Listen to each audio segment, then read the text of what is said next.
करती है। मैं निवेदन करूंगा कि श्री जयराम ठाकुर जी अपना वक्तव्य आज आपके समक्ष रखें। धन्यवाद।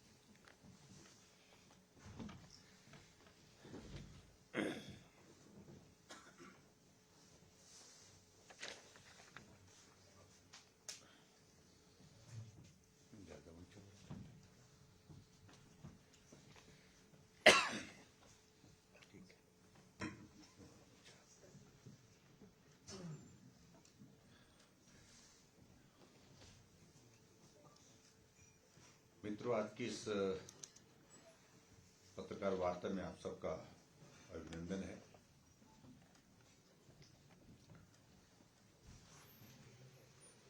हम सबके लिए प्रसन्नता का विषय है कि मजबूत नेतृत्व नरेंद्र मोदी जी के मार्गदर्शन में ये देश मजबूती के साथ लगातार आगे बढ़ रहा है।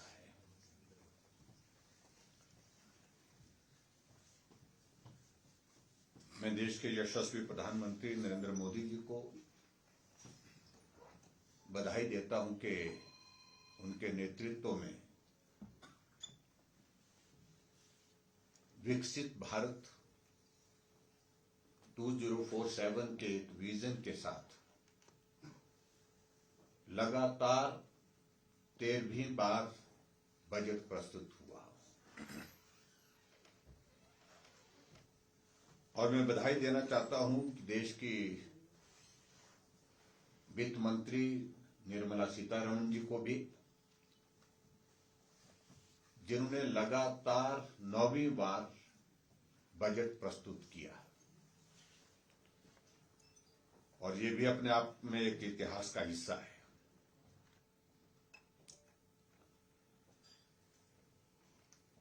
अब की बात का ये बजट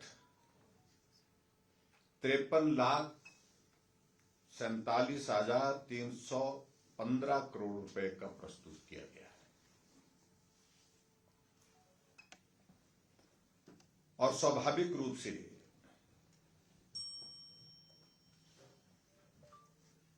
मैं इस बात को कह सकता हूं कि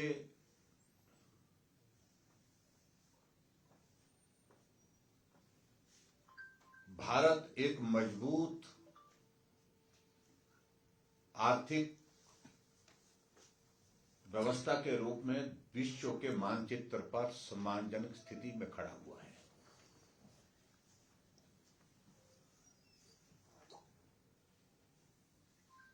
और इस बजट में सबसे ज्यादा जो फोकस है वो लोक लुभावनी बातों पर नहीं, इस देश को मजबूत आधार इंफ्रास्ट्रक्चर के रूप में मिल सके उस पर ज्यादा फोकस है।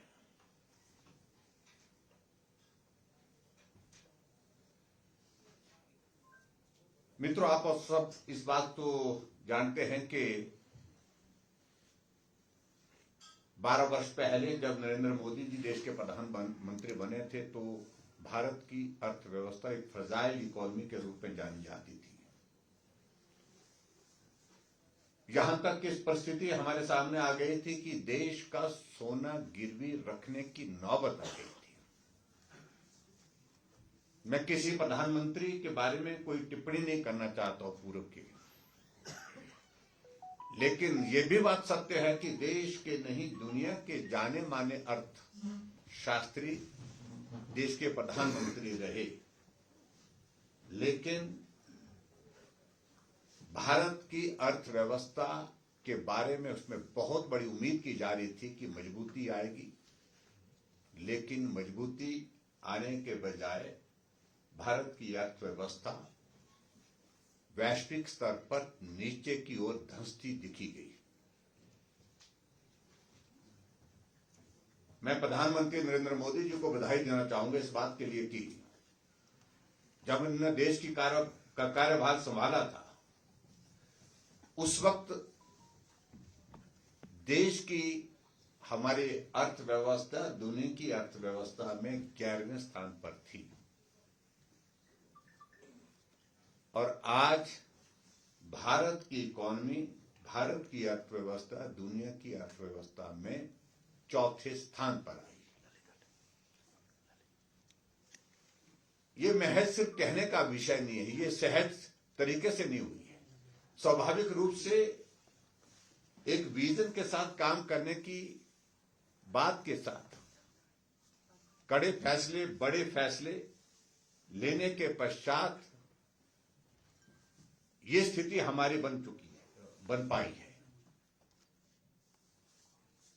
और खासतौर से पिछले कुछ और हम घटनाओं का अगर हम दौर देखें,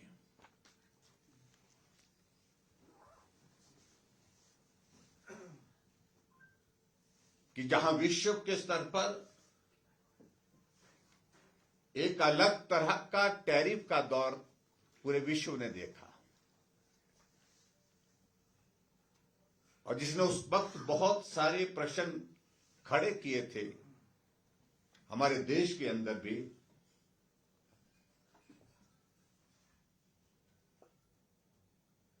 क्योंकि उस टैरिफ का इंपैक्ट भारत के ऊपर भी आया था। और आपने इस बात को भी देखा होगा, उस वक्त कई तरह की चर्चाएं हुई थी, और उन चर्चाओं के बाजार में ऐसा लग रहा था कि कुछ लोग ऐसी कल्पना के साथ देश में एक माहौल खड़ा करने की कोशिश कर रहे हैं। अब भारत का क्या होगा? अब प्रधानमंत्री नरेंद्र मोदी जी क्या करेंगे जब एक देश विशेष ने टैरिफ जो है सीधा 50% कर दिया गया? लेकिन उस दौर से भी भारत बाहर निकलेगा, इस देश के लोगों को भरोसा था। और आज मैं इस बात को भी कह सकता हूं, एक बहुत बड़ा ऐतिहासिक फैसला जो है, जो यूरोपियन ट्रेड की एक बहुत बड़ी समिट हुई, जिसमें 27 देशों ने भाग लिया, और जिसका नेतृत्व तो एक तरह से भारत ही कर रहा था। उसमें हम सफल हुए। वो एक ऐतिहासिक पल था उस दृष्टि से। और उसके बाद आगे बढ़कर के अब हालात, परिस्थिति हमारे सामने इस प्रकार की भी बनी कि यूनाइटेड स्टेट अमेरिका के प्रेसिडेंट ने हमारे देश के प्रधानमंत्री नरेंद्र मोदी जी से वार्ता करने के पश्चात, चर्चा करने के पश्चात 50% के उस टैरिफ को घटा करके 18% पे लाया। और इसके लिए मैं देश के प्रधानमंत्री नरेंद्र मोदी जी को बहुत बहुत बधाई देता हूं।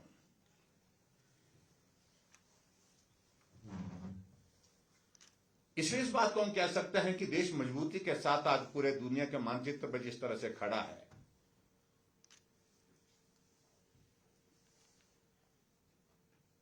निश्चित रूप से उसमें आर्थिक दृष्टि से ये जो बजट अब की बार जो प्रस्तुत किया है केंद्रीय वित्त मंत्री निर्मला सीतारमण जी ने, उनका भी मैं उस बजट का मैं अभिनंदन करता हूं। उनको मैं बहुत बहुत बधाई देता हूं। बहुत सारी चर्चाओं को लेकर के आजकल यहां प्रदेश के अंदर बातें हैं। मैं उन सारी चीजों को लेकर के सिलसिलेवार बाद में अगर बात करने की आवश्यकता रहेगी मैं करूंगा। लेकिन मैं इतने में जरूर कहना चाहता हूं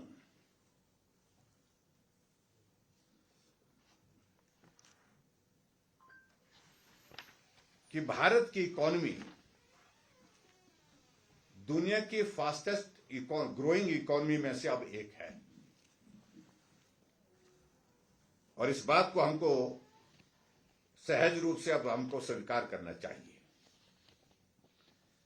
हम इस बात से सहमत हैं कि अभी तक बहुत कुछ करना बाकी है, लेकिन उसके बावजूद उस दिशा में जो कदम उठाने की जो जरूरत थी, उन चीजों को लेकर के हम आगे बढ़े हैं।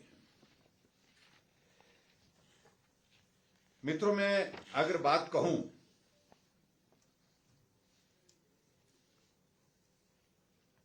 हमारे केंद्रीय बजट की,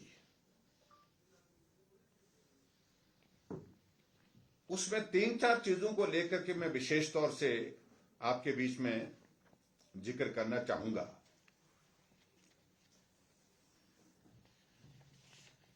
कि हर सेक्टर में बजट में बहुत बड़ी ग्रोथ आई है और उस ग्रोथ के साथ भारत की इकोनॉमी स्टेबल और एक फाइनेंशियल डिसिप्लिन की तरफ जो है उस देश ने जो है वो इंडिकेट किया है मजबूती के साथ आगे बढ़ने का। बजट की सारी चीजों को लेकर के मैं जरूर कहना चाहता हूं कि 7% ग्रोथ के साथ भारत तेजी से आगे बढ़ रहा है।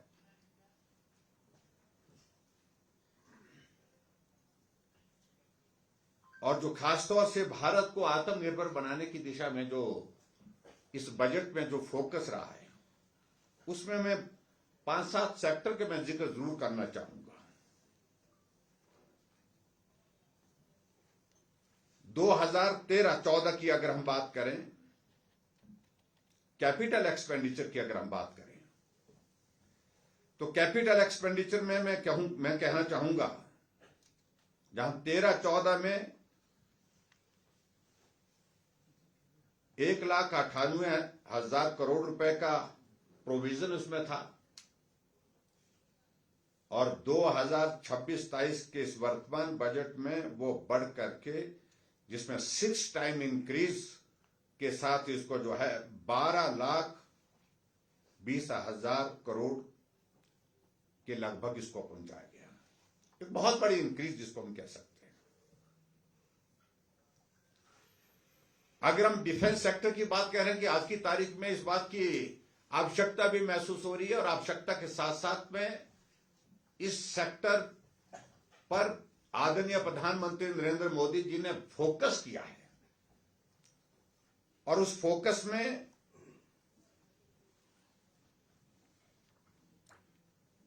एक बात को लेकर के साफ संदेश दिया है कि भारत सिर्फ पॉपुलेशन के, जनसंख्या के आधार पर दुनिया का सबसे बड़ा देश नहीं जाना जाए, भारत को एक दुनिया की महाशक्ति के रूप में, एक बड़ी शक्ति के रूप में भी जाना जाए। इसलिए डिफेंस सेक्टर पे इस पर फोकस होकर के ज्यादा बजट प्रावधान करने का अब के इस बजट में प्रावधान किया है, जहां 2013-14 में 2 लाख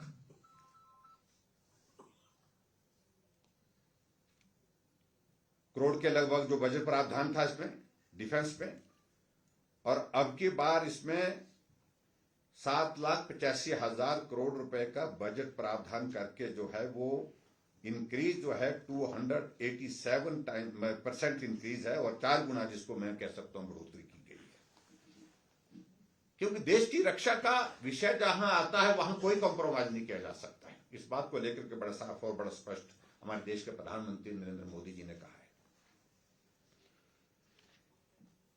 इसके अलावा आगे बढ़कर के अगर हम एग्रीकल्चर सेक्टर, इस देश की आबादी का लगभग 75 to 80% के लगभग जो है गांव किसान जो है वो पॉपुलेशन का जो हिस्सा जो किसान के रूप में गांव में रहता है, उस सेक्टर को मजबूत करने की जरूरत महसूस की गई है पहले से भी। और 2013-14 में जो बजट 27,000 करोड़ रुपए था,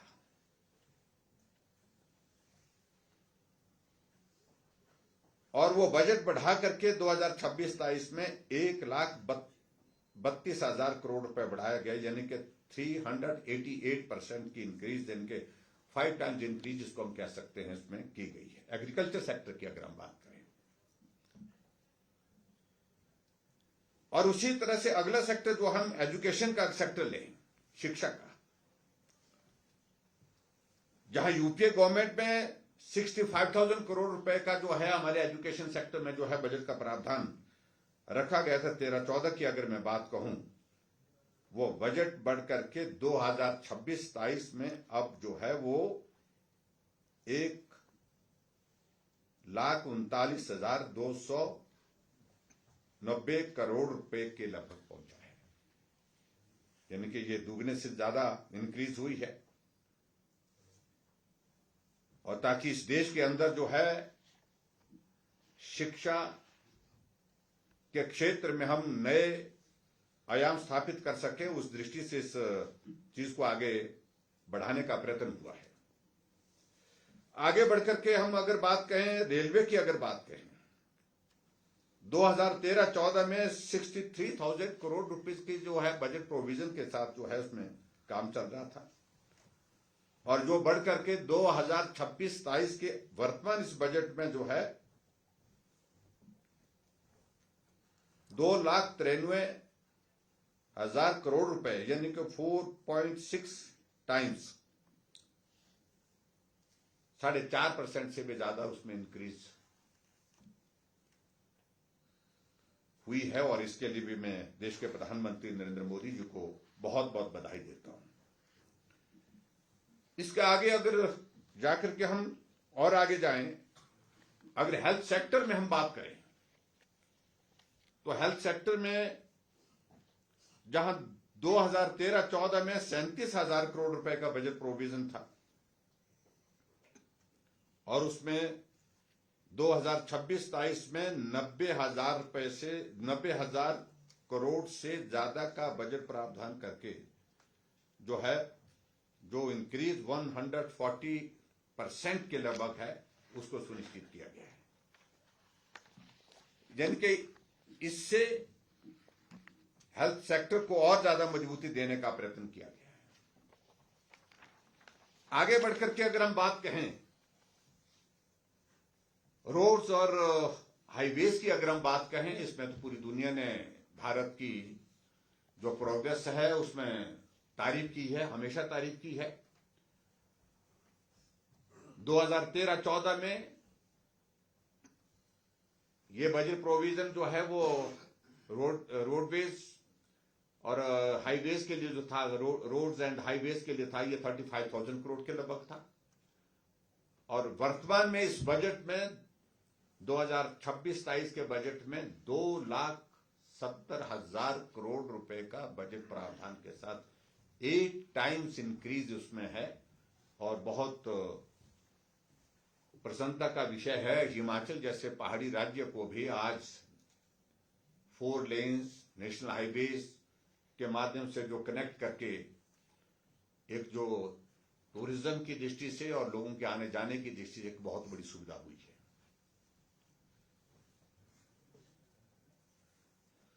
अगर हम इंफ्रास्ट्रक्चर ओवरऑल पुश की अगर हम बात कहें 2013-14 में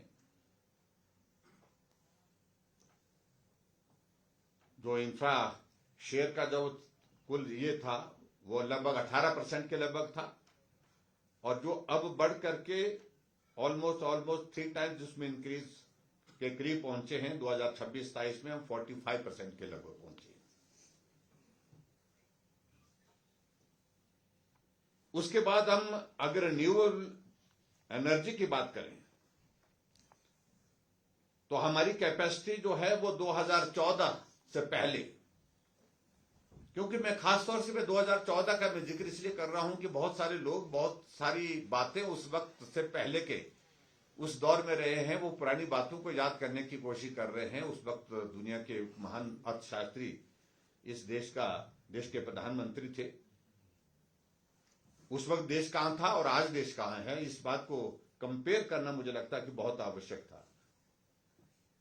तो उस वक्त तो हमारी जो कैपेसिटी रिन्यूएबल इसकी एनर्जी की जो थी, इट वाज 76 गीगावाट।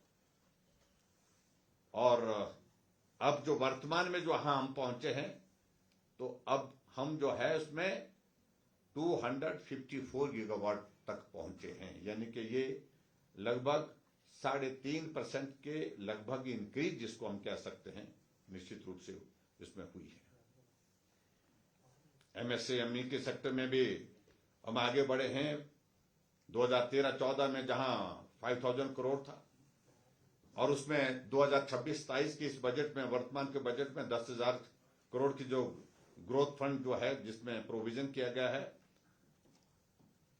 ये भी मुझे लगता है कि बहुत ऐतिहासिक हमारे लिए ये दौर है। अगर डिजिटल इंडिया की बात करें तो 2013-14 में तो हम बहुत इनिशियल स्टेज पे थे, शुरुआती दौर में थे, और अभी हम कह सकते हैं कि डिजिटल पब्लिक इंफ्रा बैकबोन के रूप में हमारा यूपीआई का अगर हम आगे जिक्र करें तो विश्व का सबसे बड़ा पेमेंट प्लेटफॉर्म जो है यूपीआई, यानी कि हम लगातार इस डिजिटल इंडिया के कॉन्सेप्ट को लेकर के जहां प्रधानमंत्री जी का फोकस लगातार रहा है, उस पर हम बहुत सफलतापूर्वक आगे बढ़े। हम एक्सपोर्ट के सेक्टर में आगे बढ़े हैं, और उसके साथ साथ में हम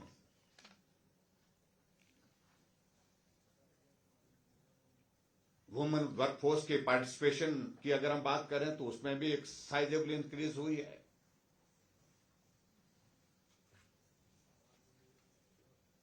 एविएशन के सेक्टर में अगर हम देखें तो जहां 2013-14 में 74 जो है वो 74 एयरपोर्ट थे पूरे देश भर में, आज वहां वो नंबर बढ़कर के 164 पहुंचा है। बहुत रैपिड, बहुत तेजी से फास्ट ग्रोथ जो है वो पर्टिकुलरली जो है वो एविएशन के सेक्टर में हुई है, जहां एयरपोर्ट का एक्सपेंशन हुआ है, जहां एयरपोर्ट नए बने हैं, ग्रीनफील्ड एयरपोर्ट बने।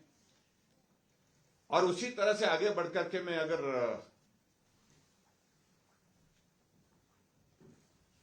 टोटल गवर्नमेंट एक्सपेंडिचर की अगर बात करूं 2013-14 में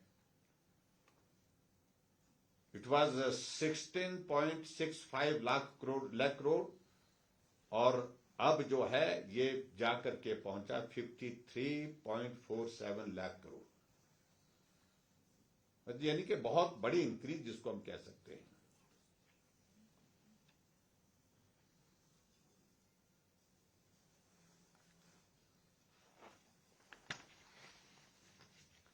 हम हेल्थ सेक्टर में अगर ऑल इंडिया मेडिकल इंस्टीट्यूट्स का जिक्र करें तो 7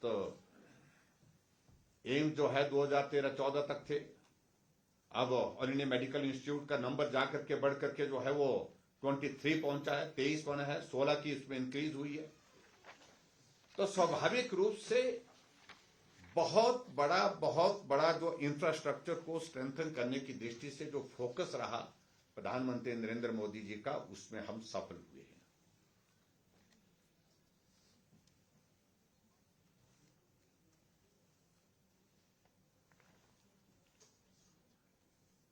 अभी अगर हम बात कहें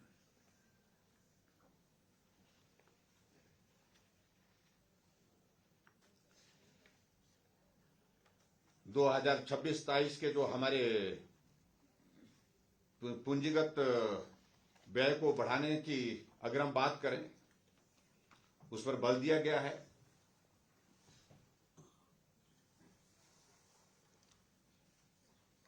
जहां 2014-15 में मैंने कहा कि जो मात्र 2 लाख करोड़ था,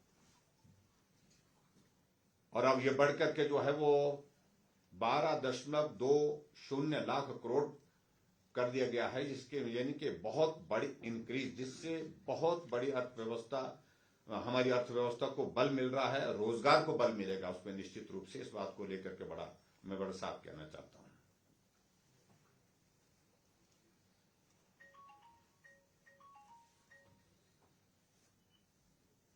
और खास तौर से मैं इस बात को जिक्र में जरूर करना चाहता हूं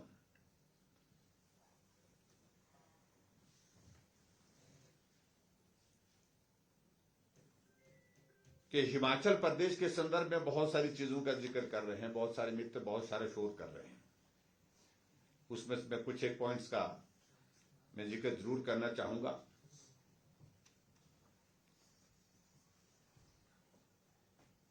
जहां तक हिमाचल प्रदेश के लिए जो केंद्रीय करों में जो हिस्सेदारी, जो टैक्स डेवल्यूशन का अनुपात जो 0.82 से बढ़ा करके 0.91 कर दिया गया है, और इसका परिणाम यह होगा कि निश्चित रूप से हिमाचल प्रदेश को जो है वो चालू वर्ष में लगभग 11,561 करोड़ रुपए प्राप्त होंगे।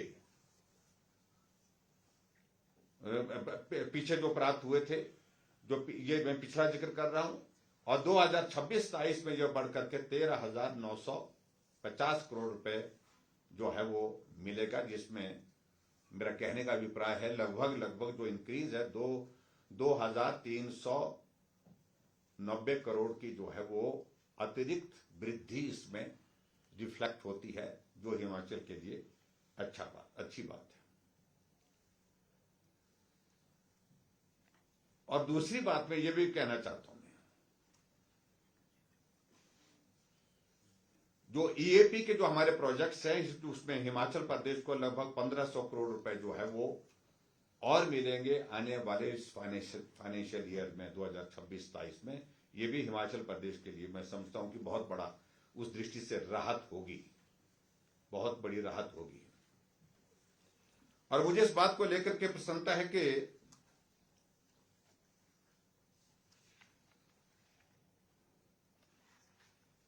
जहां नरेंद्र मोदी जी देश के प्रधानमंत्री बने 2014 में, उनका पहले बजट में ही एक फैसला ये ले लिया गया कि हिमाचल जैसे पहाड़ी राज्यों के लिए केंद्र की मदद की आवश्यकता ज्यादा है। इसलिए सेंटर स्पॉन्सर्ड स्कीम्स के लिए जो बजट प्रोविजन पहले 60-40 के रेशो भी किए जाते थे बहुत सारी, और बहुत सारी स्कीम्स ऐसी भी थी जहां पर 50-50 भी था, लेकिन उन्होंने तय किया कि हिमाचल ऐसी परिस्थिति में नहीं है, वहां की आर्थिक स्थिति, भौगोलिक परिस्थिति को देखते हुए उन्होंने कहा कि 90% केंद्र देगा और 10% स्टेट बियर करेगा।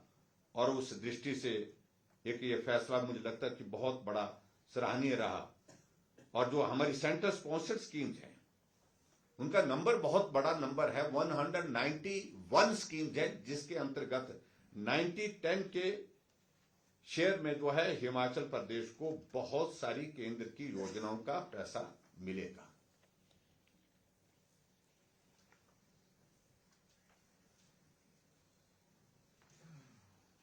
इसके अतिरिक्त मैं आगे बढ़कर के बात कहूं,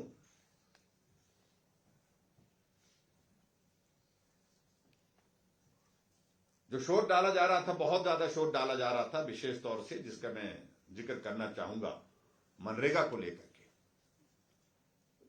सिर्फ नाम ही परिवर्तन किया है, नाम परिवर्तन करने के सिवाय बड़ा परिवर्तन नहीं है। जबकि उसमें प्रोविजन ये किया कि 100 दिन के बजाय 125 दिन के जो है वो सुनिश्चित किया गया है, जो है वो रोजगार दिया जाएगा। और नाम परिवर्तन के साथ सिर्फ एक ही चीज को लेकर उसमें क्या कि सिर्फ रोजगार ही नहीं, रोजगार के साथ साथ में विकास के हमारे बहुत सारे जो इस प्रकार के काम हो जो जमीन पर दिखे, असेट क्रिएट हो, इस बात को सुनिश्चित किया गया। और इसलिए उसका नाम जो है विकसित भारत के नाम से वीबी जी राम जी रखा गया है। हालांकि बहुत शोर डाल रहे हैं कांग्रेस के लोग, वो बात को समझ नहीं रहे हैं। और उसमें मैं ये जरूर कहना चाहता हूं, वीबी जी राम जी में जो बजट प्रोविजन अब की बार जो किया गया है, वो बजट प्रोविजन मनरेगा का जो पिछला बजट था उससे बहुत ज्यादा किया गया है। 95,692 करोड़ रुपए का जो बजट प्रोविजन जो है वीबी जी राम जी के अंतर्गत किया गया है। और जबकि 30,000 करोड़ रुपए मनरेगा के लिए भी रखा गया है, क्योंकि कुछ एक लाइबिलिटीज पुरानी जो क्लियर करने को है, उन सारी चीजों के लिए उस स्कीम के अंतर्गत बजट रखना आवश्यक था। अगर हम दोनों को मिलाएं, इस 30,000 करोड़ रुपए को और 95,692 करोड़ रुपए को मिलाएं, तो कुल मिला करके ये बजट जो है मनरेगा का और वीबी जी राम जी का बजट कुल मिला करके 1,25,692 करोड़ रुपए का बनता है, जो मैं समझता हूं कि बहुत बड़ा इंक्रीज उसमें है। जल जीवन मिशन की अगर हम बात करें, जहां पिछली बार के बजट में 17,000 करोड़ रुपए का था, अब की बार ये प्रोविजन बढ़ा करके 67,000 करोड़ रुपए का बजट प्रोविजन किया गया है। और ये भी मैं समझता हूं बहुत बड़ा ऐतिहासिक है। प्रधानमंत्री आवास योजना का अगर हम जिक्र करें, पिछली बार ये बजट प्रोविजन जो है 32,500 करोड़ रुपए का था और अब की बार इस बजट प्रोविजन को बढ़ा करके 54,917 करोड़ का इसका जो है बजट प्रोविजन किया, जो हिमाचल जैसे राज्य के लिए बहुत बड़ी मदद होगा। लोगों को अपना घर प्रधानमंत्री आवास योजना के अंतर्गत बनाने का एक सुनहरा अवसर प्राप्त होगा। और हिमाचल टूरिस्ट डेस्टिनेशन है, इसलिए हिमाचल प्रदेश को माउंटेन ट्रेल के इंफ्रास्ट्रक्चर को यहां पर विकसित करने की दृष्टि से उसमें भी कदम उठाया गया है, उसका भी मैं स्वागत करता हूं।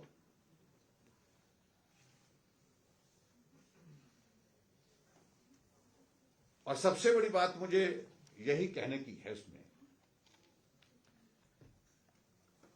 कि ये बजट केंद्रीय बजट है और ये प्रदेश के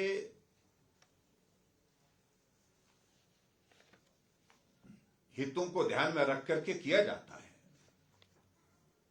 लेकिन एक विशेष प्रदेश के हित में ही बजट होगा केंद्र का, ये आकलन करना कतई भी ठीक नहीं है, उचित नहीं होगा। प्रदेश के अंदर विकास के लिए जो चीजें करने की हैं, वो उसके लिए स्टेट का बजट स्टेट गवर्नमेंट जो है प्रस्तुत करती है, उसमें प्रावधान करें। लेकिन केंद्र के बजट में खासतौर से मैं जिक्र करना चाहूंगा कि केंद्र में एक फाइनेंशियल डिसिप्लिन को फोकस किया है, देश में इंफ्रास्ट्रक्चर को स्ट्रेंथन करने के लिए फोकस किया गया है, देश की सुरक्षा को सुनिश्चित करने के लिए बजट फोकस किया गया है। और सबसे बड़ी बात यह है कि लोक लुभावन बातों से हट करके रियलिस्टिक बजट प्रस्तुत किया गया है।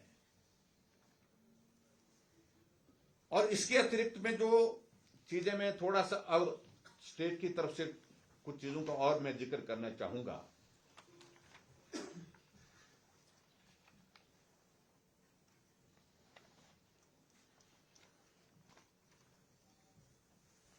दो 2004 से 2014 के बीच में जो टैक्स शेयर के रूप में 12,639 करोड़ रुपए और 2014 से अब तक अगर हम बात करें, जो टैक्स शेयर हिमाचल प्रदेश को मिला है नरेंद्र मोदी जी की सरकार बनने के पश्चात, वो 62,000 करोड़ रुपए के लगभग मिला है। यानी कि मेरा कहने का मतलब है हिमाचल प्रदेश को लगभग 5 गुना ज्यादा पैसा एज कंपेयर टू 2004 से 2014 तक मनमोहन सिंह जी की सरकार में जो यूपी की गवर्नमेंट में मिला है। और 2004 से 2014 से जो 14 तक जो है, इसमें जो ग्रांटिंग एड 50,298 करोड़ रुपए की हिमाचल प्रदेश को मिली थी। 50,298 करोड़, ये आंकड़े इंपॉर्टेंट है, इसलिए मुझे थोड़ा सा समय लग रहा है। आप मेरे साथ सहयोग करेंगे ऐसा मैं उम्मीद करता हूं। और उसके बाद 2014 के बाद 10 साल के कार्यकाल में अगर हिमाचल प्रदेश में अगर हम ग्रांटिंग एड की अगर बात करें तो 1,41,619 करोड़ रुपए, और ये 3 गुना ज्यादा है, 3 टाइम्स इंक्रीज इसमें है।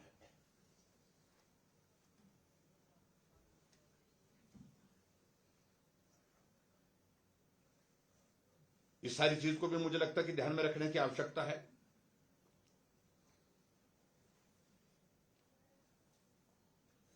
और 16वें वित्त आयोग के हिसाब से हिमाचल प्रदेश के लिए हर 5 साल में जो टैक्स डेवल्यूशन का मैं जिक्र करूं तो ये पैसा जो है 5 साल में 80,000 करोड़ के आसपास जो है टैक्स डेवल्यूशन के रूप में मिलेगा। मैं समझता हूँ कि बहुत एक साइजेबल इंक्रीज उस दृष्टि से है, क्योंकि इस बार जो है वो 8 से 10% जो है वो बढ़ा दी गई है इसको। इसका भी हिमाचल प्रदेश को बहुत बड़ा लाभ मिलेगा। और जो यूएलबीज के लिए 74% की इंक्रीज और पंचायती राज के लिए जो है 2.9% की। रोड इंफ्रास्ट्रक्चर और हाईवे के सेक्टर में अगर मैं बात करूं, 14% जो टोटल बजट हमारा सेंटर का जो है वो 14% है, हेल्थ में 10% है, संचार में 28% है, जल शक्ति में 128% की इंक्रीज है। मतलब इंक्रीज का मैं जिक्र कर रहा हूं ये विशेष तौर से। और हाउसिंग और अर्बन में 50% की इंक्रीज है। और जो कैपेक्स लोन में अगर मैं बात कहूं तो 28% की इंक्रीज है। ये भी मुझे लगता है कि बहुत आवश्यक होगा। अब एक पार्ट जो है इंपॉर्टेंट है, जिस पर बहुत शोर डाला जा रहा है, वो है रेवेन्यू डेफिसिट ग्रांट। ये मुझे लगता है कि आपकी ओर से भी प्रश्न तैयार रखा हुआ आप लोगों ने। 13वें वित्त आयोग में जो 2010-11 से 2015 तक रहा, उसमें दो चीजों का मैं जिक्र करना चाहूंगा। उसमें टैक्स डेवल्यूशन जो है वो 6,500 करोड़ रुपीज था। 13वें वित्त आयोग का मैं जिक्र कर रहा हूं 2010 से 2015 तक का 6,500 करोड़ रुपीज टैक्स डेवल्यूशन का जो हिमाचल को मिला। और रेवेन्यू डेफिसिट ग्रांट जो है उसमें 13वें वित्त आयोग के अंतर्गत जो है वो 2010 से 2015 तक 13,000 करोड़ रुपए मिला। यानी कि कुल मैं कह सकता हूं वो जो मिला था वो मिला था 19,500 करोड़ रुपए। फिर उसके बाद 14वें वित्त आयोग की अगर हम बात करें, मैं 3 का जिक्र कर रहा हूं, 13वां, 14 और 15 का। 14वें वित्त आयोग में 2015 से 2020 तक जब नरेंद्र मोदी जी की सरकार आ गई थी, उस वक्त जो टैक्स डेवल्यूशन का जो हिमाचल प्रदेश को जो मिला 13वें वित्त आयोग से, जहां 6,500 करोड़ मिला था टैक्स डेवल्यूशन का, वहां नरेंद्र मोदी जी की उस गवर्नमेंट में 2015-16 और से लेकर के 2020 के लिए 28,255 करोड़ रुपए दिया। और रेवेन्यू डेफिसिट ग्रांट का जो पैसा जो है 40,625 करोड़ रुपए दिया। अगर दोनों को अगर हम टोटल करें तो ये अमाउंट जो है 69,000 करोड़ रुपीस का था। 14वें वित्त आयोग का मैं जिक्र कर रहा हूं, जिसमें दो चीजों का जिक्र किया, tax devolution and revenue deficit grant का। और उसके बाद अगला 15 फाइनेंस कमीशन जो हमारी गवर्नमेंट के दौरान जो लागू हुआ था, जिसकी रिकमेंडेशंस आई थी 15 फाइनेंस कमीशन की 2020-21 से 2025-26। उस वक्त टैक्स डेवल्यूशन का पैसा जो है हालांकि थोड़ा कम हुआ था as compare to 14th finance commission, जहां 14th फाइनेंस कमीशन में 28,255 था, तो उस वक्त हमको मिला था 27,000 करोड़ रुपए। 15th फाइनेंस कमीशन का मैं जिक्र करें, टैक्स डेवल्यूशन का 27,000 करोड़ रुपीज, और रेवेन्यू डेफिसिट ग्रांट का पैसा हमको मिला था 37,000 करोड़ रुपीज। अगर इन दोनों को मिलाकर के अगर हम देखें तो 64,000 करोड़ रुपीज का हमको उसमें ये पैसा मिला था। ये भी एक फैक्ट जो है मुझे लगता है, क्योंकि 15th फाइनेंस कमीशन में टेपर डाउन किया था रेवेन्यू डेफिसिट ग्रांट को, और टेपर डाउन करने का जो फॉर्मूला पूरे देश भर में जो 17 राज्यों को रेवेन्यू डेफिसिट ग्रांट मिलती थी सबके साथ लागू हुआ। और सबके साथ जब लागू हुआ, शुरू के दौर में ज्यादा मिला, बाद के दौर में कम मिला, और 15th फाइनेंस कमीशन ने लगभग अपना माइंड दे दिया था सभी देश के राज्यों को कि रेवेन्यू डेफिसिट ग्रांट आने वाले समय में हमेशा के लिए दिया जाएगा, ये जरूरी नहीं है। ये माइंड बड़ा क्लियर कर दिया था। लेकिन फिर भी उसके बावजूद हमारे यहां के मित्र जो है बहुत बड़ी उम्मीद में थे और उनके उम्मीद के मुताबिक नहीं हुआ तो स्वाभाविक रूप से उनका रिएक्शन इस बात को लेकर के आया। लेकिन ये हिमाचल के ही संदर्भ में ये फैसला नहीं लिया गया। अगर रेवेन्यू डेफिसिट ग्रांट का फैसला अगर फाइनेंस कमीशन ने लिया है तो पूरे देश के 17 राज्यों को जिनको रेवेन्यू डेफिसिट ग्रांट मिलती थी, आरडीजी मिलती थी, इस सब के बारे में फैसला लिया। और बड़ी दिलचस्प बात है, कर्नाटक में कांग्रेस की गवर्नमेंट है, उनको रेवेन्यू डेफिसिट ग्रांट नहीं मिलता था। उनने पुरजोर विरोध किया है, ये एनोमली है। उन्हें फाइनेंस कमीशन को लिख करके दिया। जब फाइनेंस कमीशन वहां कर्नाटक में कांग्रेस की गवर्नमेंट में विजिट करने के लिए गया, विजिट करने के बाद वहां पर प्रेजेंटेशन दी और प्रेजेंटेशन में उन्होंने कहा कि किसी भी सूरत में रेवेन्यू डेफिसिट ग्रांट जो है अब किसी राज्य को नहीं मिलनी चाहिए। तो उसके बारे में कांग्रेस के नेता जवाब दे,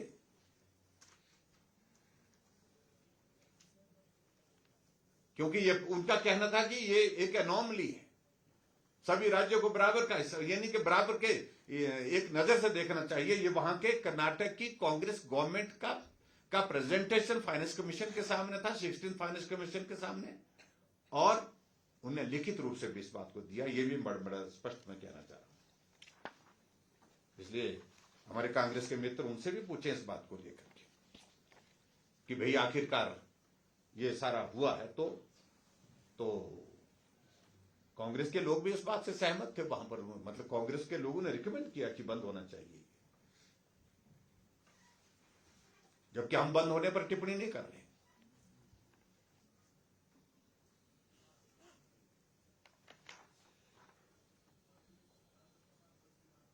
कुल मिलाकर के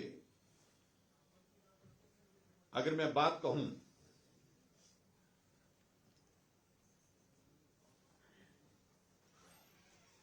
पंद्रह वित्त आयोग ने जो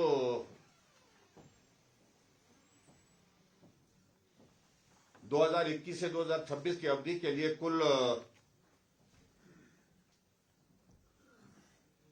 2,94,514 करोड़ रुपए का जो राजस्व घाटा रेवेन्यू डेफिसिट का जो जिक्र आया था, उसके संदर्भ में सुझाव भी दिए थे 15 फाइनेंस कमीशन की अगर मैं बात करूं।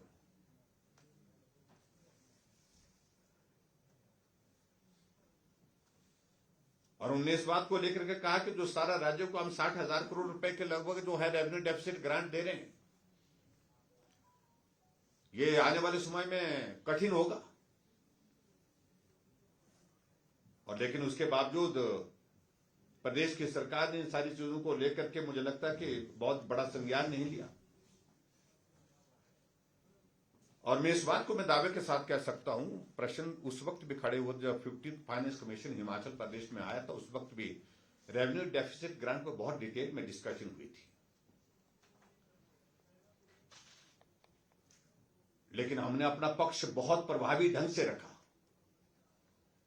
और प्रभावी ढंग से रखने के कारण हम उसमें अपनी बात को सफल मनाने में सफल हुए। और पूरे देश भर में अगर मैं बात कहूं कि रेवेन्यू डेफिसिट ग्रांट अगर सबसे बेहतर अगर कहीं मिली है 15 फाइनेंस कमीशन के अंतर्गत 17 राज्यों जहां मिलती थी, सबसे बेहतरीन अगर रेवेन्यू डेफिसिट ग्रांट का रिकमेंडेशन अगर किसी राज्य के लिए हुई फाइनेंस कमीशन की ओर से, वो हिमाचल के संदर्भ में हुई, क्योंकि हमने अपना पक्ष प्रभावी ढंग से रखा था। तो प्रश्न पैदा होता है कि 16 फाइनेंस कमीशन के सामने आपने अपनी बात को प्रभावी ढंग से क्यों नहीं रखा? प्रदेश की वित्तीय स्थिति को लेकर के, सारे हालात को देख करके, इन सारी बातों को लेकर के भी एक प्रश्न खड़ा होता है।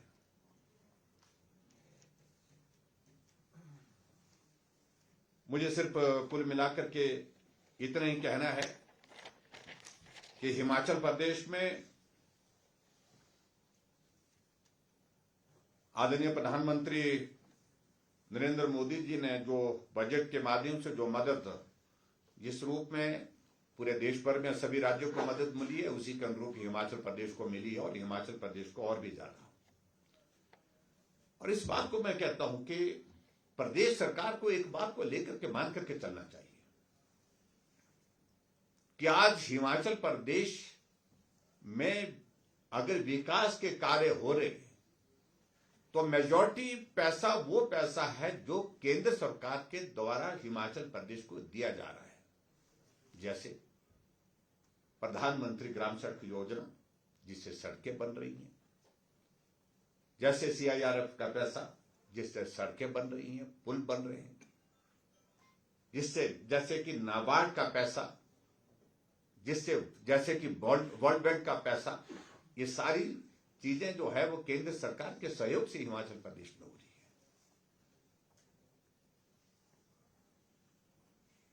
नेशनल हाईवे बन रहे हैं, रेलवे के लिए पैसा हिमाचल प्रदेश में।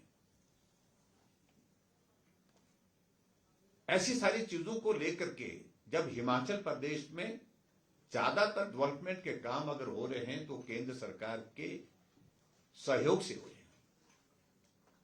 ऐसे में केंद्र सरकार के प्रति अपनी भाषा मुझे लगता है कि संयम के साथ रखनी चाहिए और ठीक प्रकार से उनको जो है अपना पक्ष रखना चाहिए केंद्र सरकार के समक्ष में, ताकि केंद्र और भी ज्यादा मदद करने के लिए हिमाचल प्रदेश के लिए बंद बनाए रखे।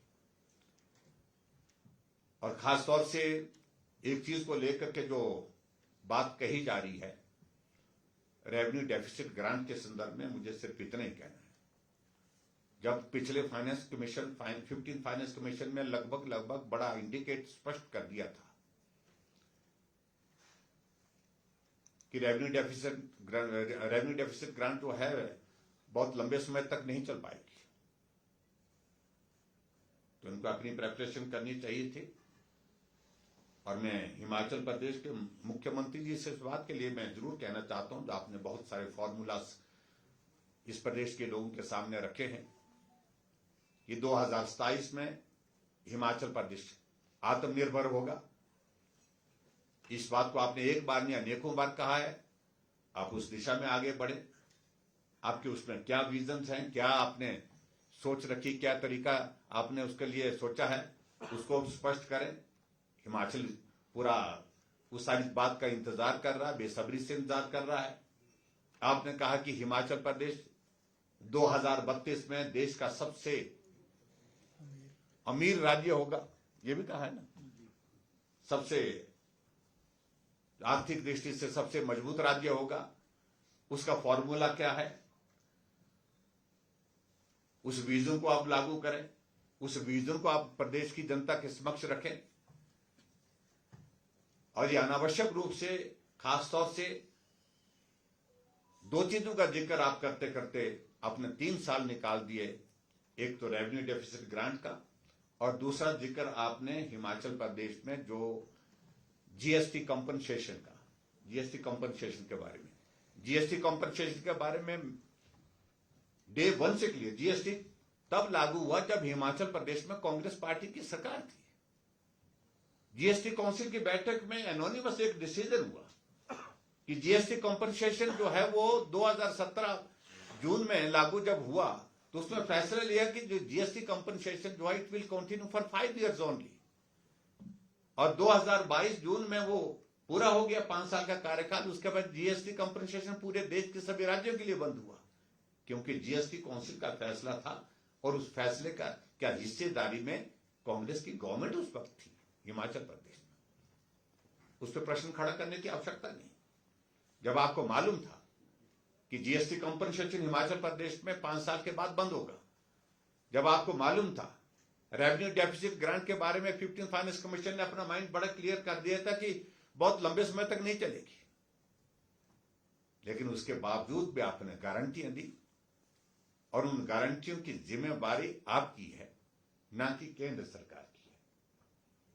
और गारंटियों की वजह से आपने हिमाचल प्रदेश की अर्थव्यवस्था को तहस नहस कर दिया। अच्छा होता अगर जब मुख्यमंत्री का कार्यभार संभाले, फाइनेंस डिपार्टमेंट का उनने प्रेजेंटेशन लिया और प्रदेश की आर्थिक स्थिति उनके सामने जब स्पष्ट हो गई, उनको पहला काम यही करना चाहिए था कि चुनाव जीतने के लिए हमने ये 10 गारंटियां दे दी, वह गारंटियां दे दी, तब तक हमको प्रदेश की आर्थिक स्थिति के बारे में बहुत ज्यादा जानकारी नहीं थी। अब हमको जानकारी हो गई।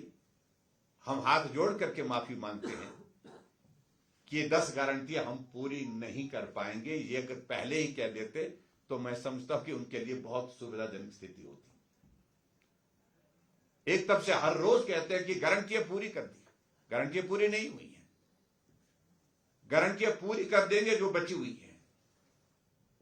अभी की स्थिति यह है कि सभी की सभी गारंटियां खड़ी हैं, और दूसरी तरफ हालात ये बन गए कि आने वाले समय में कर्मचारियों को सैलरी देना, पेंशन देना, और प्रदेश विकास की बात तो भूल ही रहा है। अब ऐसे हालात बन गए।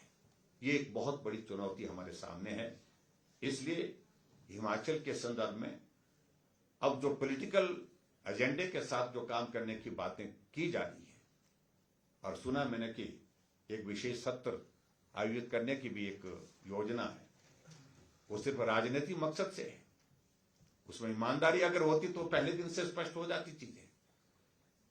मैं उन सारी चीजों में बहुत ज्यादा टिप्पणी नहीं करना चाहता हूं। आज हमारी स्थिति यह है कि हिमाचल प्रदेश में कल से विधायक प्राथमिकता की बैठकें शुरू हो रही हैं, लेकिन विधायक क्षेत्र विकास निधि बंद है।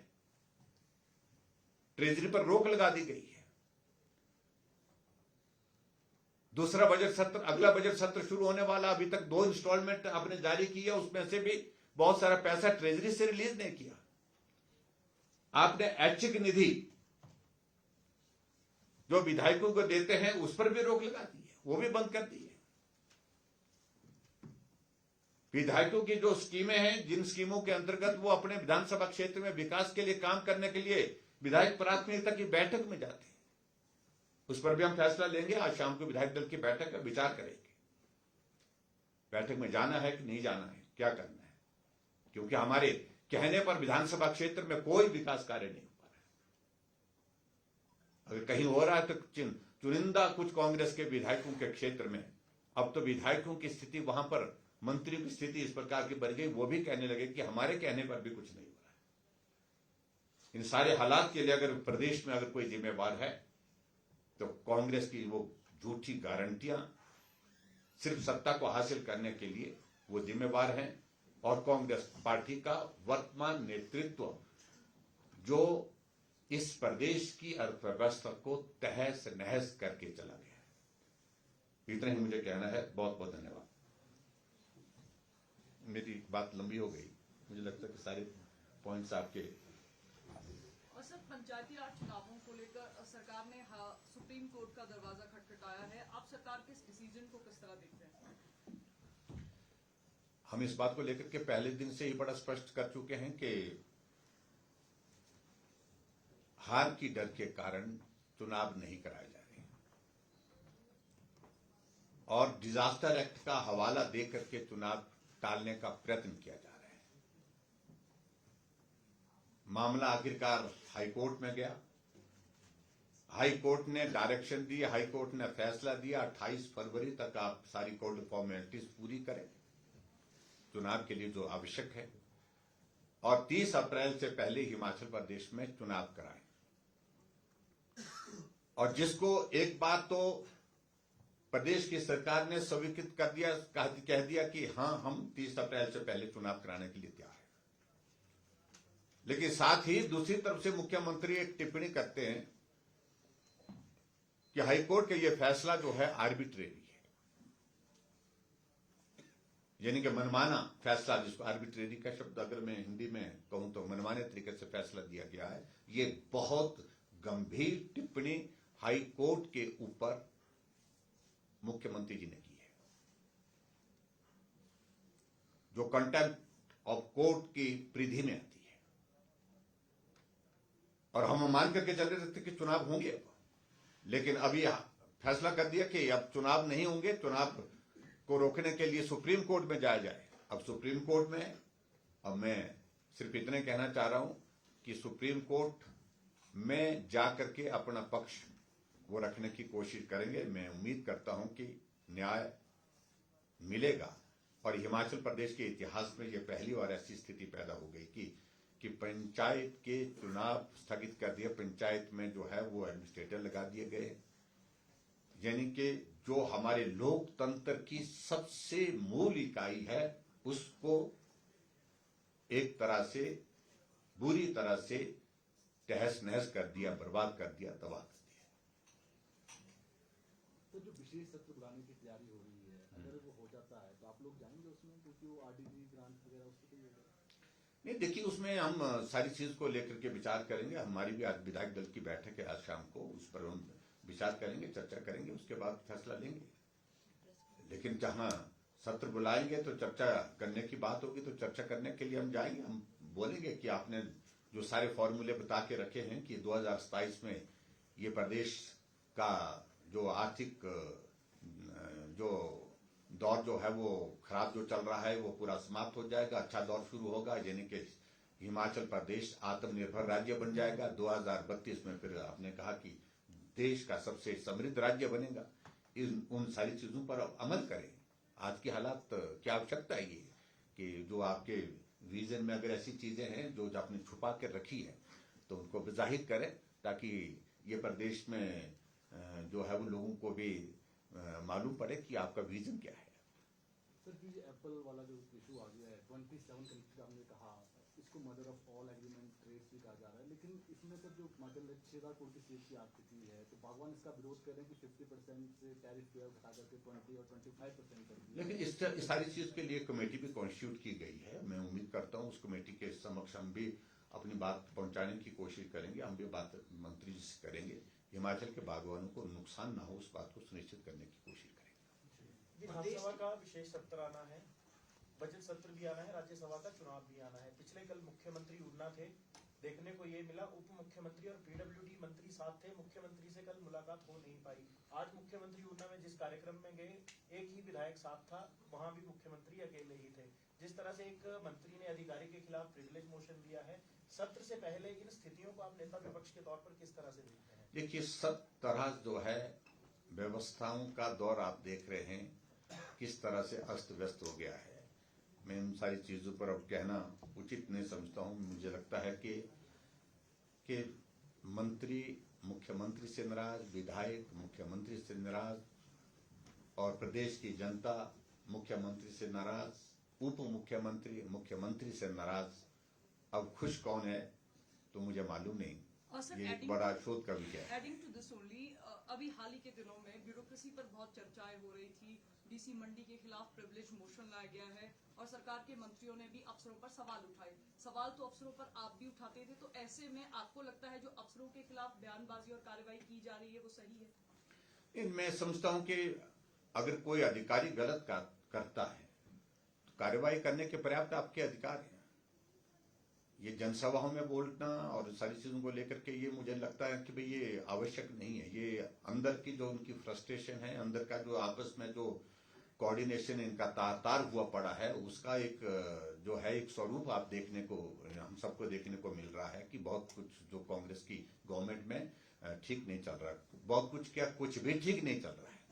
और खासतौर से जो मंत्रियों की जो टिप्पणियां अधिकारियों के बारे में, उनके बारे में संज्ञान मुख्यमंत्री को लेना चाहिए था। उन सारी चीजों को लेकर के मुख्यमंत्री को बात करनी चाहिए था। आखिर कोई इस तरह की घटना हुई होगी, मुझे मालूम नहीं, मैंने जानकारी हासिल भी की नहीं किसी से कि मंडी में उस दिन क्या घटना हुई। कहीं डिप्टी कमिश्नर वहां पर प्रेजेंट नहीं हो पाए होंगे, बाद में आए होंगे। ये जानकारी थोड़ा सा डिटेल में लेंगे, उसके बाद ही कुछ टिप्पणी उस पर करेंगे। लेकिन कुल मिलाकर के इस प्रकार से हमको तो गाली रोजाना देते हैं, लेकिन अब भड़ास अफसरों पर भी निकाल रहे हैं। मैं समझता हूँ ये एक स्वस्थ परंपरा नहीं है। क्या आपको लगता है प्रदेश में राजनीतिक स्थिरता बनी रहेगी? नहीं, ये तो पहले दिन से ही नहीं थी। सरकार चल कहाँ रही है, गिर पड़ करके चल रही है। सर कहीं बात करें तो राज्यसभा चुनाव भी है और आप कह रहे हैं कि राजनीतिक स्थिरता है, तो भाजपा किस प्रकार से? अब सारे दुखों का जिक्र मत करो। आप उनको पीड़ा दिए जा रहे हैं लगातार हर बात का जिक्र करके। मैं समझता हूँ कि इसकी बात बाद में ही करेंगे। राज्यसभा की सीट का चुनाव है, बहुमत कांग्रेस के पास है, लेकिन बहुमत पिछली बार भी था, परिणाम हमारे पक्ष में आया है। अब की बार हम नजर रखें क्या हालात बनेंगे, क्या परिस्थिति बनेगी, उन सारी चीजों को लेकर के जब होगा तब बात करेंगे। और देश की आर्थिक स्थिति इसी कांग्रेस सरकार में बिगड़ी है या पहले से खराब? देखिए, आर्थिक स्थिति मैं कह सकता हूं, सही बात है, 93 ऑनवर्ड्स 93 में तक हिमाचल प्रदेश पर ऋण नहीं था। क्यों जी? 93 के पश्चात लगातार अनावश्यक रूप से लोन, जरूरत के बिना लोन, जरूरत से ज्यादा लोन, ये लेने की परंपरा शुरू हुई और परिणाम स्वरूप फिर जब एक बार दौर शुरू हो गया, संभल नहीं पाई। मैं इस बात को कह सकता हूं कि हमने भी अपनी सरकार में लोन लिया, लेकिन कोशिश की कम ली। हमने 19,600 करोड़ का ऋण जो है उस वक्त अपनी सरकार के दौरान का सारा मिला करके हम कहें। लेकिन मैं इतना मैं जरूर कहना चाहता हूं कि 6,000 की हमारी लिमिट हम छोड़ गए थे ऋण की। हम लेना चाहते तो 6,000 करोड़ रुपए और ले सकते थे अपने कार्यकाल में उस दौरान, लेकिन हमने उस लिमिट को एग्जॉस्ट नहीं किया। और जो वर्तमान सरकार सत्ता में आई उसके बाद उन्होंने शुरुआत की, उन्हें सारी लिमिट्स एग्जॉस्ट कर दी। एग्जॉस्ट करने के बाद अब लिमिट को बढ़ाने के लिए बार बार आग्रह कर रहे हैं। तो मैं ये समझता हूं कि फैसले लेने का ये समय है और कड़े और बड़े फैसले, सख्त फैसले लेने ही होंगे अल्टीमेटली, अगर फाइनेंशियल डिसिप्लिन आपको हिमाचल प्रदेश में चाहिए। और जो रेवेन्यू डेफिसिट ग्रांट के कारण हम अपनी बात को ऐसे मान करके चल रहे हैं कि वो अधिकार के रूप में, ठीक है, अधिकार के साथ साथ में हमारा कर्तव्य भी होता है। और कर्तव्य में हमने हिमाचल प्रदेश की आर्थिकी को सुधार करने की दृष्टि से क्या कदम उठाए, इन सारी चीजों पर भी सरकार की, वर्तमान सरकार की जवाबदेही है। Thank you please, thank you. आप सभी चाय प्रमंत्रण से धन्यवाद।